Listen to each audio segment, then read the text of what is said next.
नमस्कार। मैं हूँ अनीता साइगावकर और आज के इस नए ब्लॉग में आप सभी का स्वागत है। दोस्तों, अगर ज़िंदगी में कुछ बदलना है तो आपकी सोच मायने रखती है। अगर आपकी सोच सही है तो ज़िंदगी सही है। अगर आपकी सोच बेहतर है तो ज़िंदगी ज़रूर बेहतरीन होगी। मायने बस ये रखता है कि आप अकेले में क्या सोचते हो, क्या देखते हो, खुद से क्या बात करते हो। अगर आप गलत कुछ बोलोगे वही आपकी ज़िंदगी बनेगा, वही आपकी फ्यूचर बनेगा। अगर आपको कुछ बदलना है तो सबसे पहले आपकी सोच बदलो, आपका नज़रिया बदलो। मेरी ज़िंदगी में बहुत सारे ऐसे लोग आते जो मुझे जज करते हैं, मेरे फ्यूचर को जज करते हैं, मेरे बारे में सोच बताते हैं, मेरी हालत के बारे में कुछ सोचते हैं, लेकिन मैं उनकी तरफ ध्यान नहीं देती। मैं मेरी सोच उनसे बहुत अलग रखती हूँ। अगर मैं उनकी सोच में खो जाऊँ तो मैं उन लोगों की तरह सोचने लगूँ तो जाहिर सी बात है मेरी खुद की सोचना नहीं रहेगी, नहीं बचेगी। मेरी सोच नहीं, मैं कुछ कर पाऊँगी, नहीं मैं कुछ बोल पाऊँगी। इस तरह से मैं टूट जाऊँगी। यही कहना मेरा आपसे है। अगर दूसरों की सोच से चलोगे तो ना ही। अगर सोच पॉजिटिव है तो बेशक उनके साथ रहो। अगर सोच नेगेटिव है, ज़रूरत नहीं है उनको ज़िंदगी में रखने की, उनसे बात करने की, उनकी तरफ जाने की। पॉजिटिविटी आपको पॉजिटिव बनाती है, आपकी ज़िंदगी को पॉजिटिव बनाती है। ऐसे लोगों से मिलना ज़रूरी है। हाँ, कुछ 2-3 साल पहले मेरी मुलाकात एक लड़की से हुई थी। उस लड़की का मैं नाम नहीं लूँगी। कुछ 2-3 साल पहले मेरा एक आर्टिकल पेपर में छपा था। वो आर्टिकल उस लड़की की माँ ने पढ़ा था और उसको लड़की को पढ़कर दिखाया और मुझे कॉल किया।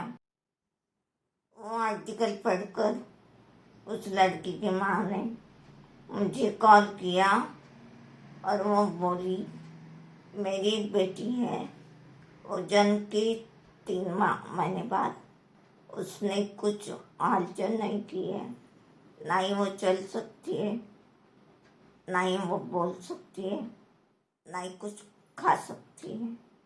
मगर वो हमेशा यही बात सोचकर रोती रहती है, ये सब मेरे साथ ही क्यों होता है, मैं ही क्यों, मेरे साथ ही क्यों।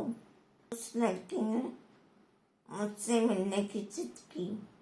घर वालों को कहा उसकी भाषा में, मुझे इस लड़की से मिलना है। वो क्यों मिलना था उनको भी पता नहीं था और मुझे भी पता नहीं था, लेकिन फिर भी मैंने कहा उसे ले आओ मेरे घर, मैं उससे बात करूँगी। उसकी माँ का कॉल आया कि वो मेरे सिटी में आए हैं और मुझसे मिलना चाहते हैं। उस लड़की के साथ अचानक से ऑटो मेरे घर के पास आई और उस लड़की को उठाकर मेरे घर लाया गया। वो लड़की दिखने में एकदम सुंदर है।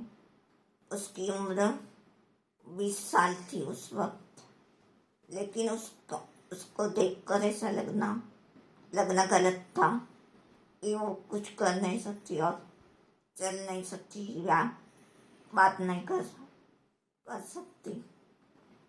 मैं शॉक हो गई कि सच में बीमार है क्या है। उसकी माँ ने बोला कि ये तुमसे कुछ बात करना चाहती है।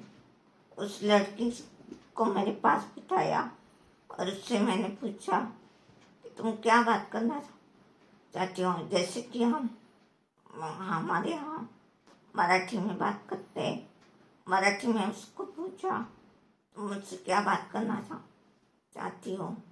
तो उसने बोला, उसने अपनी भाषा में मुझसे पूछा, अनीता तुम इतना सब कुछ कैसे कर सकती हो, तुम तो चल नहीं सकती, तुम खुद कुछ कर नहीं सकती, कहाँ से आती इतनी ताकत, कहाँ से आती इतनी मन की ताकत। मुझे कुछ समझ नहीं आया वो क्या बोली, क्या कहा। मुझे एक शब्द भी समझना में नहीं आया क्योंकि उसकी लैंग्वेज में कुछ समझ नहीं आता। बस उसके घर वालों को वो क्या बोलते हैं वो समझ आता है। तो मैंने उसकी माँ से पूछा ये क्या बोलना चाहती है, क्या बोल रही है। तो उसकी माँ ने मुझे एक्सप्लेन किया, ये पूछ रही है अनीता तुम ये सब कैसे कर सकती हो। ये मैं अपना कोई बड़प्पन नहीं बता रही हूँ, एक एक्सपीरियंस बता रही हूँ जो मेरे लाइफ में हुआ था। उस लड़की को मैंने जवाब किया, मेरी नेगेटिव सोच नहीं है इसलिए मुझे ताकत मिलती है, इसलिए मैं ये सब कर सकती हूँ। अगर मैं भी उससे नेगेटिव सोच रखकर बात करती तो और नेगेटिव हो जाती और रोने लगती, जिंदगी से नफरत करने लगती। मगर मैंने सिर्फ उसे अच्छी बातें बताई, जिंदगी का सही नजरिया बताया और उसने वो एक्सेप्ट किया।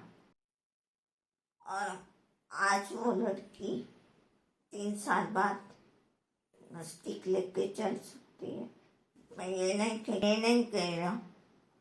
रही कि वो मेरी वजह से ठीक हुई, वो अपनी दम पर ठीक हुई, डॉक्टरों की दवाई से ठीक हुई। लेकिन एक बात है, अगर एक बात ज़रूर है, उसकी सोच ने उसकी ज़िंदगी बदल दी। वो लड़की मुझे आज भी कॉल करती है, मेरी अच्छी दोस्त बन गई है। तो दोस्तों यही है ताकत सोच की, आपकी सोच की। और इसी के साथ ये वीडियो में यही ख़त्म करती हूँ अपने एक मोटिवेशनल कोट के साथ। मिलते हैं अगले वीडियो में, तब तक के लिए बाय बाय। बस तेरी सोच में ताकत नहीं है, बस तेरी सोच में ताकत नहीं है, बस तेरी सोच ही तेरी ताकत है, बस तेरी सोच ही तेरी ताकत है। Thank you.